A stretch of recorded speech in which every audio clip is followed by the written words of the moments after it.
r/AskReddit. Pilots, flight crews of Reddit. What went wrong on your flight that the passengers never knew about?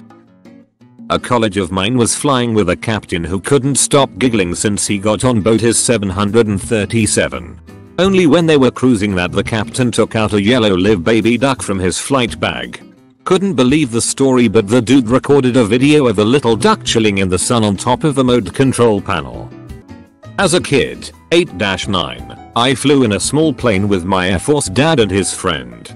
We lived in Minot, ND, big base there, and were flying sometime in winter. Later I learned we had such a long joy flight that day because the landing gear froze up. And we were flying around trying to get them to come down. As we were almost out of fuel, they were planning to crash land on the frozen river. When in the nick of time the landing gear unfroze and deployed. I had no idea though. It was beautiful flying above a winter wonderland.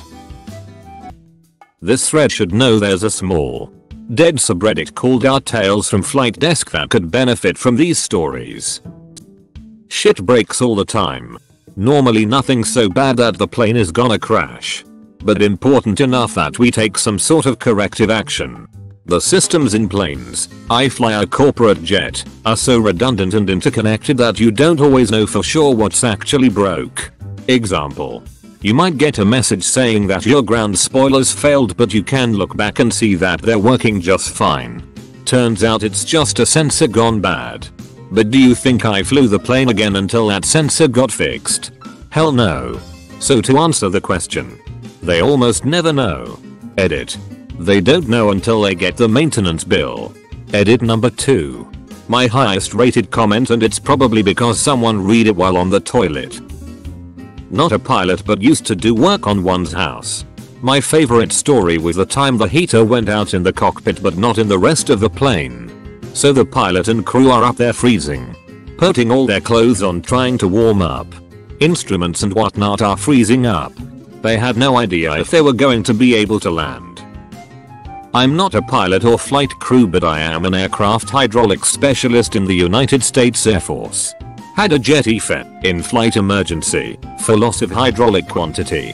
Turns out a clamp had broken on the side of the engine and the pressure line from one of the hydraulic pumps had shaft. Lost all hydraulics and had to use all backup systems, and the jet had to be towed all the way from the runway to the flight line. It was in a wax, so there is a rather large flight crew in the back that just operates the computer systems. I'm sure some of them didn't know that they were in such a critical situation. Landed on the wrong runway. It was nighttime, and tower didn't inform me of my misjudgment until less than 1/4 mile away. I was a young private pilot and had a few passengers, so it wasn't too big of a deal.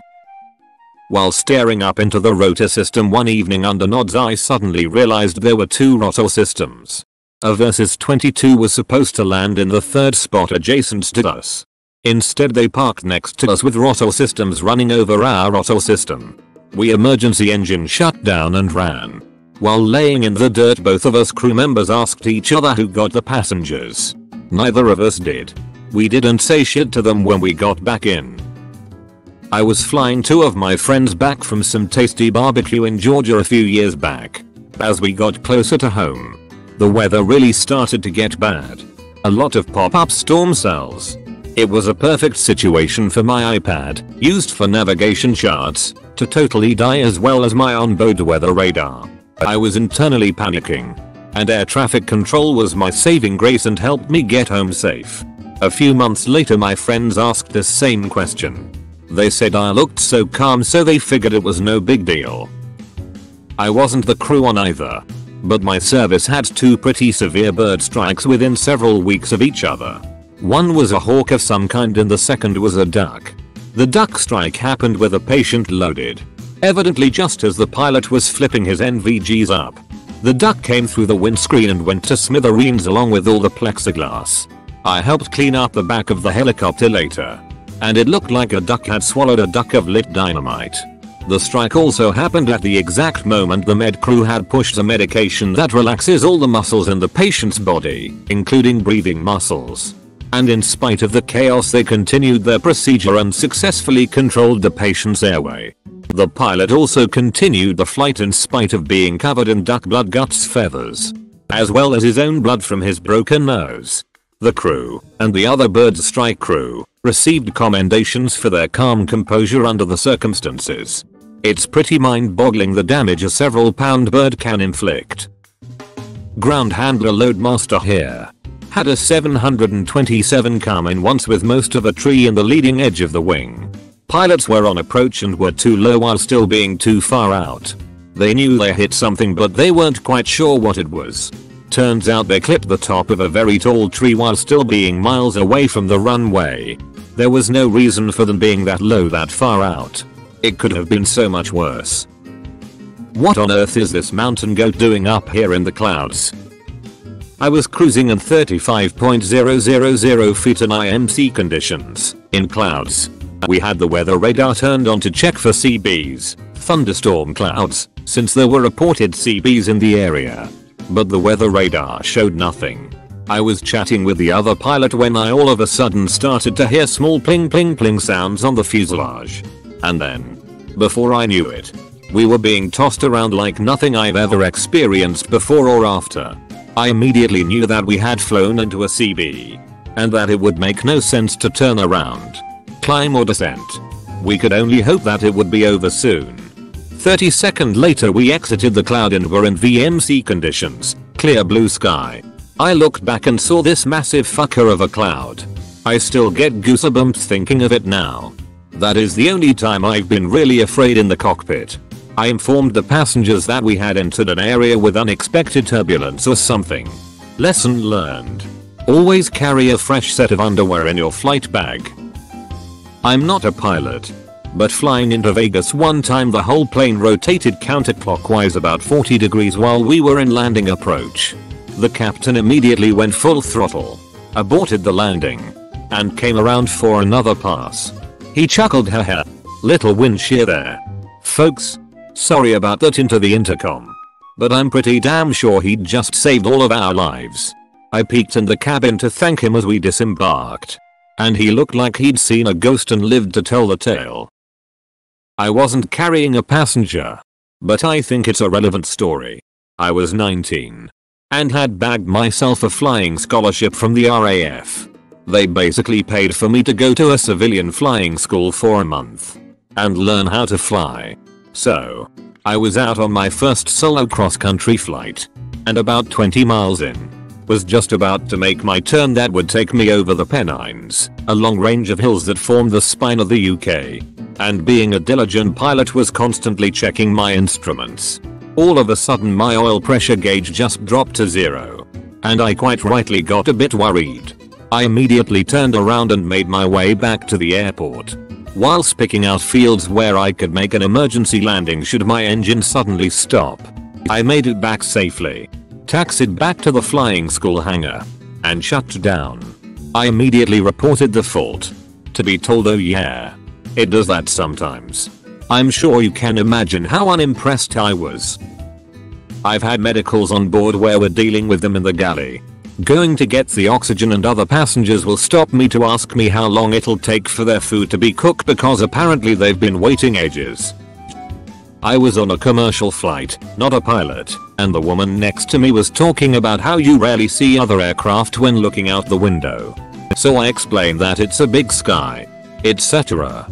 As we're coming in to land, she looks out and goes, oh, look, there's a plane. So I lean forward to look out the window and there is a C-130 coming right at us. Not like oh shit close, but close enough that I can identify it. And then our aircraft descends and flies quite low over the suburbs of whatever city I was connecting in that day.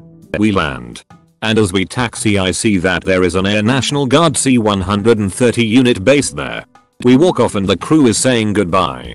I look at one of the pilots and go, so how about that C-130? Rapid change of his facial expression. Not flight deck, but I work in civil aviation. It's really not uncommon for planes to leak fuel when the engines first start, especially on cold days. Loading errors are common but rarely serious. Sometimes part of the aircraft is missing and it will only fly at the engineer's discretion. Sometimes in that situation, the aircraft will continue to fly for a surprising amount of time before repair. Seeing these kinds of errors and malfunctions on a daily basis makes me feel safer flying though. None of what I have seen has ended in fatality. Anybody who has ever flown into Juba, South Sudan likely has a few stories to tell. Imagine an airport where there is one frequency with one guy manning it. This person is at us. Clearance delivery, ground, tower, and area control, and the airport is as busy as hell. The only way to describe the radio work is complete anarchy, with everyone stepping on each other. You can easily go 10-15 minutes without getting a radio call in. Needless to say, TCAS are commonplace. Airmanship is abandoned. There's pedestrians on the taxiways and guys zooming all over the place with trucks and motorbikes. The taxiways are so congested with parked aircraft you must taxi on the shoulder, straddling the taxi lights that do not work. Sometimes tower will clear 6 or 7 aircrafts to enter the runway at once to let them all take off one after the other. It's really a special place. And a lot of shit happens every day that the passengers have no clue about. If you ever get a chance to fly in Africa on a UN, WFP, ICRC, MAF, etc. contract, I would definitely recommend it. Father was a pilot. I heard with some of the first flights with the 777 for United that a crew had the engine go out and they didn't notice because it restarted. Wasn't till later the ground crew let them know. The rudder also autocorrects for loss of power. Not a pilot, but one of my buddies is. We were talking about one of the more remote airports that we'd both visited. Located in a difficult place that has a lot of wind shear. So passengers are used to having the plane make a couple of attempts when landing. Anyway, my friend said the sensors for the landing gear malfunctioned. So he couldn't tell whether the wheels were down or if they'd gotten stuck. He flew low. Made an announcement to the cabin that they needed to circle the runway because of the wind. And made a call to the control tower asking for someone to make a visual confirmation that the landing gear was fully deployed. I'm a paramedic who works in the region of a major airport in Canada. You would not believe the number of standbys we do for issues with flights coming in, such as landing gear malfunctions. Part of the information given to us by dispatch include the amount of fuel on board and number of souls. These are generated by warning lights in the cockpit. Thankfully 99.999% are bullshit. Because sending 1 ambulance and 2 fire trucks to a potential plane crash is completely useless if something actually happens. Not a pilot or flight crew, but once as a passenger on a Lufthansa transatlantic flight to Frankfurt on a 747-400. On landing I saw a whole bunch of fire engines and emergency vehicles surrounding the runway as we were landing. Now this runway in Frankfurt has some glass-walled buildings next to the runway. In the reflection of those buildings I could see all those fire engines and emergency vehicles were following my aircraft. For at least 30 seconds till the aircraft came to a stop I had this sickening feeling in my stomach. But once the aircraft came to a stop on the runway, after a brief pause we started normally taxiing to the gate. Just like any other flight would. On deboarding I could see the aircraft was still surrounded by 4 fire engines. Never knew what really happened. I later found out that aircraft was retired by Lufthansa a few months after I took the flight. Wife was flight crew for a major US airline. They were flying Atlanta to Amsterdam. Their aircraft had just arrived from Mumbai and it was no exaggeration infested filled with mosquitoes. Don't ask how because I don't know, but they were everywhere. Worse yet, the airline requires flight crew to take a drug called Malarone when flying to Mumbai due to the risk of contracting malaria. Since this was an Amsterdam flight, none of the flight crew was on the drug despite the mosquitoes very possibly originating from Mumbai. They opened the doors to try to clear most of the insects before passengers boarded. They also called crew scheduling to try to get the flight cancelled or the aircraft switched out. Their request was denied and the flight carried on normally with the flight crew being furious. Wife also contacted the CDC who requested more information. Apparently the airline intervened and advised she wasn't allowed to file a report. This was years ago and wife never got sick despite her and several crew getting bitten. The odds of contracting anything are probably infinitesimally low, but still it was the principle. Former flight attendant here. I lived through 2 different total engine failures that were never announced to the passengers. Turns out one was because the aircraft mechanics had left a screwdriver in the engine. The other I never learned why. And a few times we had to declare fuel emergencies, meaning that the plane almost didn't have enough fuel to land correctly. Was flying a CRJ-700 into Charlotte. The right engine started having vibration. Plane had just come out of routine maintenance. The vibration is enough to destroy the engine, but not really enough to notice by the passengers. Eventually we had to shut it down and declare an emergency. But this was right before our descent into CLT. So we just descend and do a normal single engine landing. Passengers never knew what a big deal it was. A pilot I knew was flying a Piper Lance, small single engine prop 6-seater, and while taking off got a gear warning. Luckily he had enough time to abort the takeoff. Took the plane to maintenance and turned out the gear was broken pretty bad and he would have had to make some sort of emergency landing with a broken nose gear. There was a broken part of the gear that only became a problem after the plane reached takeoff speed. My dad had a wasp in the cockpit with him once. He said his first thought when he noticed it right after taking off was, oh, so this is how I die. As a child, my family and I spent a few days in the Bahamas, and as we were at the outdoor airport single runway we discovered that we were flying an 8-seater single prop plane back to Florida. The first time taxiing down the runway, the pilots discovered something was wrong with the engine, so they pulled off to the side and made us sit next to the plane as they attempted to fix the engine. After being told that the plane was functioning again, we boarded and began to taxi down the runway again. I was watching the pilot and company pilot do their thing when I noticed the airspeed indicator drop to 0 as we were about to lift off. At this point we were running out of runway and I watched as the co-pilot jabbed the non-working gauge with his palm and the gauge began to work again. The pilots then looked at each other, back at us, then back at each other before laughing. Cockroach in the cockpit. Red eye from lax. One of us was strapped in while the other one hunted for the little fucker. I was flying a Piper Navajo that seats 8 passengers out of a small airport. We were making all of our required radio calls. But because this was a small uncontrolled airport, some people in small airplanes will operate without radios or just don't care enough to broadcast their position. Anyway, we were doing our due diligence, but not long after takeoff and while leaving the traffic pattern my FO says shit and takes control from me and make a relatively aggressive, for passengers at least, turn to the right. As he does this I see a Cessna out my left window no more than 150 feet below us.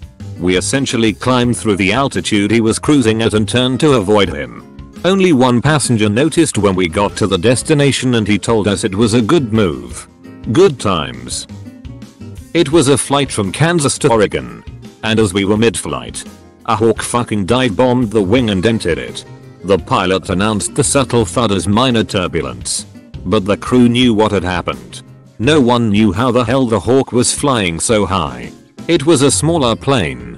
So we only had 1.5 dozen people, not counting us crew members. The dent didn't actually mess with flight too much. But it's a hell of a story to tell. I was giving my sister and a friend a tour of the Chicago skyline over Lake Michigan. We are all having a good time. Suddenly, the engine goes quiet. A nightmare, especially because I only have one of them.